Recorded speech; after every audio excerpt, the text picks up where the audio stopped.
میں وصیت کر رہا ہوں. اور آپ نے آپ کی وہاں جگہ تھی 57 کنال کے قریب. یہ سلار والا کی بات ہے، دارالحسن سلار والا میں 57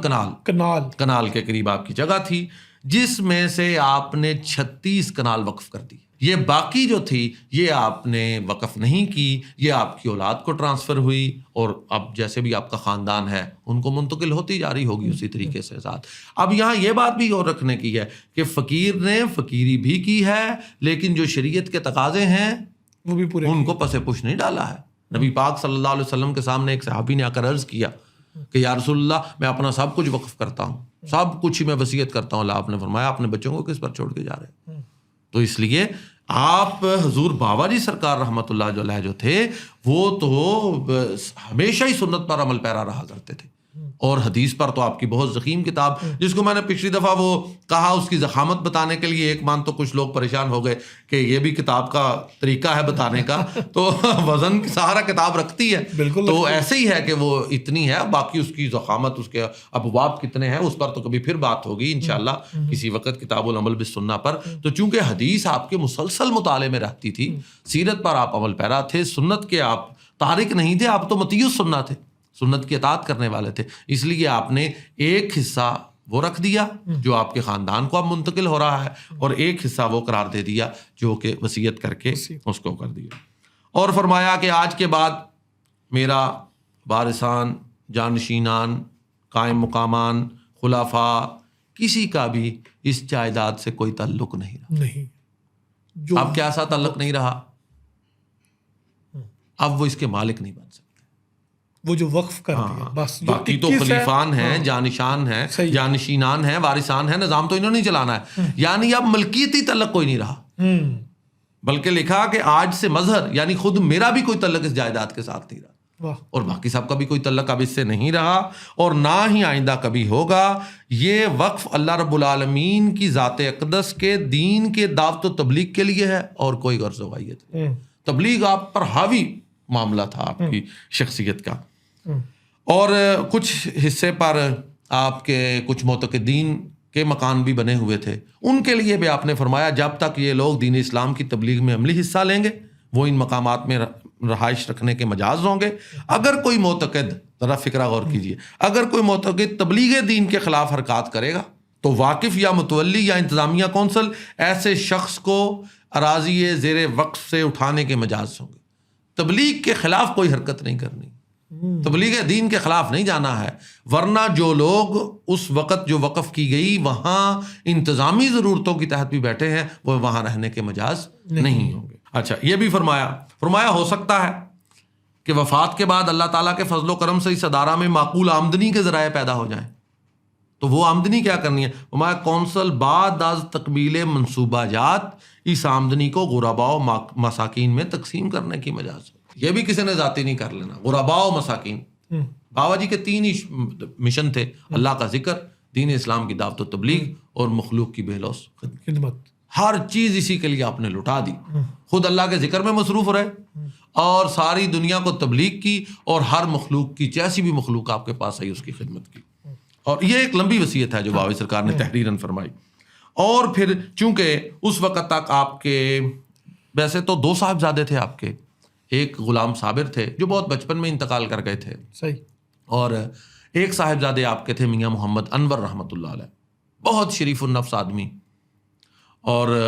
وہ وصال کر گئے آپ کی حیات مبارکہ میں 1980-81 کے لگ بھگ. ایک ہی صاحبزادہ، اکلوتا عام طور پر اس لیے کہہ دیا جاتا ہے کہ وہ جو چھوٹے صاحبزادے تھے تو وہ بچپن میں انتقال کر گئے، یہ بڑے ہوئے تو انہیں عام طور پر حالانکہ ہیں 2، تو چونکہ یہ انتقال کر گئے تھے، ان کی زوجہ محترمہ باقاعدہ حیات تھیں، تو آپ نے فرمایا کہ اگر آمدنی کے معقول ذریعے پیدا ہو جائیں تو پسرم یعنی میرے صاحبزادہ میاں محمد انور نور اللہ مرکزہ کی معزز اہلیہ کی باعزت گزر اوقات کے لیے تا حیات معقول وظیفہ مقرر کیا جائے. یعنی اس میں بھی نہیں کہ کوئی وہ عیش و عشرت، کتنا مناسب، تا حیات معقول وظیفہ کے الفاظ استعمال کیے. اور پھر ان کے آگے 4 صاحبزادے تھے، ان کی تعلیم کے لیے بھی فرمایا کہ ان کی تعلیم کے لیے بھی اس میں سے جب تک ان کی تعلیم مکمل نہیں ہو جاتی وظائف جاری رکھے. یعنی میں جو آپ سے پہلے عرض کر رہا تھا کہ ایسا نہیں ہے کہ اب اہل و عیال کی ذمہ داری ہوتی ہے، کہ اس سے آپ خدا نخواستہ مفر نہیں فرمایا ہے، بالکل اس کے ذمہ داری اور اس کا تعین کیا ہے۔ اور پھر آخری فقرہ ذرا سنیے، کسی شخص کو کسی صورت میں بھی اجازت نہ ہوگی کہ اس متبرک مقام کو کسی سیاسی اغراض کے لیے استعمال کرے۔ زبردست۔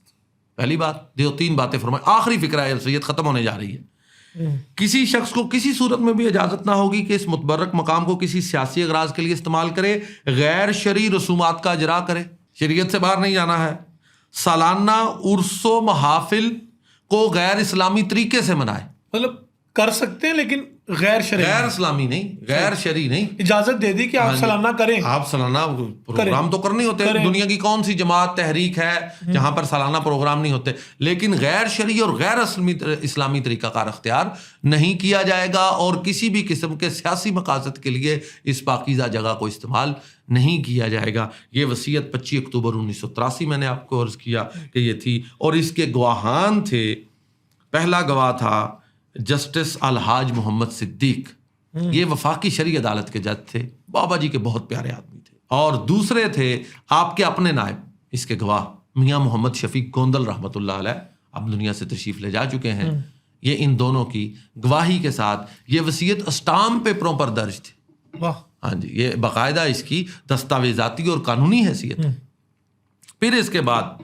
چونکہ آپ نے یہ جائیداد وقف کر دی، پھر آپ نے اسی وصیت میں ایک انتظامی کونسل قائم فرمائی۔ صحیح، آپ نے فرمایا کہ یہ جو میں نے جائیداد وقف کی ہے، جب تک میں ہوں میں بطور متولی اس کا انتظام سنبھال لوں گا، اگر میں نے کوئی باقاعدہ متولی نامزد کر دیا تو اگر وہ نہ ہو سکا تو ایک انتظامی کونسل ہے جو 40 افراد پر مشتمل ہے۔ اب 40 افراد کے نام تو نہیں ظاہر ہے کہ وہ میں لے سکتا، اس میں 8 عہدیداران تھے اور 32 ممبران تھے، ایک کونسل قائم کی۔ عہدیداران کا میں ذکر ضرور کرتا جو 8 ایگزیکٹو یا کور کے، ہاں جی، صحیح ہے۔ چیئرمین مقرر کیا تھا آپ نے اس انتظامی کونسل کا سردار محمد اقبال، یہ سابق چیف جسٹس تھے لاہور ہائی کورٹ کے اور وفاقی مختصب بھی رہے ہیں، انہیں آپ نے چیئرمین مقرر کیا۔ 3 لوگوں کو وائس چیئرمین کا عہدہ تھا، ٹھیک ہے، ایک پہلے نمبر پر وہی جسٹس الحاج محمد صدیق جو جج ہیں وفاقی شرعی عدالت کے، دوسرے نمبر پر آپ کے بہت پیارے رفیق منزل کے خان عبدالصمد خان صاحب حلواروی رحمۃ اللہ علیہ، جنہیں سائم الدہر کے نام سے بھی یاد کیا جاتا ہے، بڑی عظیم الشان منزل کے حامل تھے، یہ انہیں بھی وائس چیئرمین کا عہدہ دیا۔ اور تیسرے نمبر پہ آپ نے اپنی منہ بولی بیٹی صاحبزادی انیس اختر سلمہ اللہ کو بھی اس انتظامی کونسل میں وائس چیئرمین کا عہدہ دیا۔ جنرل سیکرٹری کے عہدے پر آپ نے اپنے نائب میاں محمد شفیق گوندل رحمۃ اللہ علیہ کو نامزد فرمایا، جنرل سیکرٹری اس انتظامی کونسل کے، جو پہلی آپ نے قائم فرمائی تھی۔ ٹھیک ہے، جوائنٹ سیکرٹری 2 مقرر کیے، اوکے، ایک میاں محمد نجیب اللہ ولانا ہے جو آپ کے بڑے منظور نظر تھے، قرآن محل کی ڈیوٹی اور اس کے انتظام اور اس کے ہر طرح کے انتظام و انصرام کی ڈیوٹی بھی انہیں کی تھی، اور یہ شوہر بھی ہیں آپ کی منہ بولی صاحبزادی انیس اختر سلمہ اللہ کے، ابھی کیمپ دارالسان کے مختمم بھی میاں نجیب اللہ صاحب ہی ہیں، یہ جوائنٹ سیکرٹری تھے۔ اور دوسرے نمبر پر جوائنٹ سیکرٹری میاں محمد ظفر اللہ امبالوی ہیں جو میرے والد گرامی بھی ہیں، اور جنہوں کا فیضان البرکت کے نام سے سرگودا روڈ پر اب ادارہ قائم ہے۔ صحیح، 2 لوگ جوائنٹ سیکرٹری اور ایک شخص تھے، ایک صاحب فنانس سیکرٹری الحاج میاں منیر احمد، یہ لاہور سے تھے، آپ کے بڑے قریبی اور بڑے پیارے عقیدت مندوں میں۔ تو یہ اس طرح باقی ہیں ممبران، وہ 32 ممبران ہیں، اس میں آپ کو اگر آپ مطالعہ کریں گے تو ہر طرح کے واک آف لائف سے لوگ ملیں گے، بالکل پسے ہوئے طبقے سے بھی، حتیٰ کہ ایک نو مسلموں کا آدمی سردار برکت علی پہلوان بھی 40ویں نمبر پر جو اس کا ممبر ہے، جھگیوں میں رہنے والا، غیر مسلم، ہاں نہیں نو مسلم، اچھا، 9 مسلم، انہوں نے آپ کے ہاتھ پر اسلام قبول کیا تھا۔ میں نے آپ کو عرض کیا تھا کہ وہ 1,20,00,000 لاکھ کے قریب لوگ ہیں جنہوں نے آپ کے دستے مبارک پر، تو ان کا آپ سربراہ ایک بندے کو مقرر کر دیتے تھے، تو یہ پہلا بندہ، اس کا نام بھی آپ نے اپنے نام پر برکت علی رکھا تھا، یہ 40واں بندہ وہ ہے، تو اس کو بھی اس کمیٹی کا یہ ممبر تھا۔ کیا بات ہے، کیا بات۔